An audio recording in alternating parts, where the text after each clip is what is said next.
60 Minutes aired a wide-ranging interview with Tillerson less than a month ago. Margaret Brennan asked him about the possibility that he would be forced out. Where do you think those reports came from, that you were resigning or being fired? I have no idea where they come from. I really don't, and I don't give it much thought. I mean, you walk into ministry meetings and reporters are shouting, "Sir, when are you resigning?" I never hear those questions. You know, the only person that knows whether I'm resigning or not is me. Face the Nation moderator Margaret Brennan joins us now. Margaret, was there a specific situation here that caused this rift, or was it the list that the president put forward?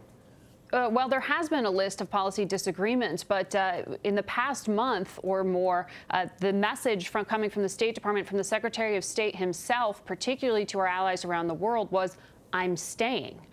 That was certainly the takeaway from our 60 Minutes conversation. What I will say is there seems to have been a trigger for the president on Friday. Rex Tillerson, I am told by multiple sources, found out he was fired when the public did. I know there's reporting that says otherwise.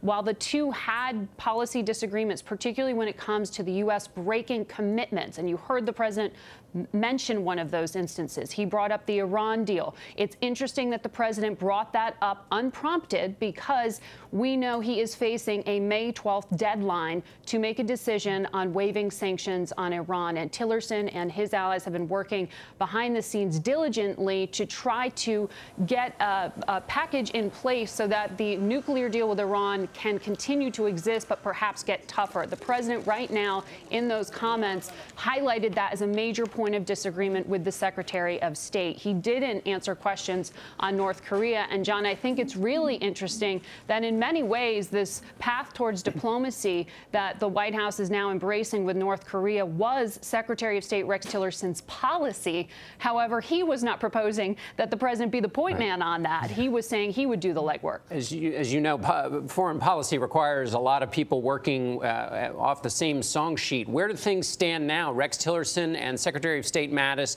had worked very closely from the beginning. There are stories that H.R. McMaster, the National Security Advisor, have his job might change. So what's the state of the team that needs to be on the field when this important North Korea issue gets resolved or not resolved?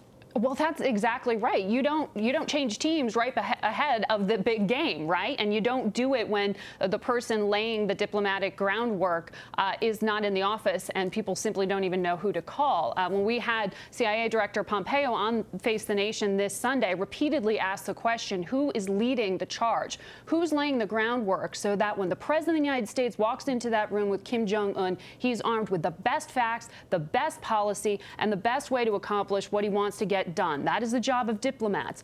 And the CIA director simply could not answer that question, repeatedly said it's going to be up to the president. He's the one calling all the shots here. So not only do you have an issue of thin ranks at the State Department because there are people not being put into policymaking positions or not being confirmed into those policymaking positions, but now you don't have someone at the head of that organization, and they're trying to right now scramble to figure out who's going to be taking the lead, particularly on Iran, but also on North Korea. And it would seem to be that it's the national security establishment, more of the intelligence agencies, that have the foot forward on the North Korea path. But right now, the White House still can't answer basic questions that you raised. We'll learn more about the Mike Pompeo, of course, the new Secretary of State at his confirmation hearings. Margaret, thank you for your great reporting.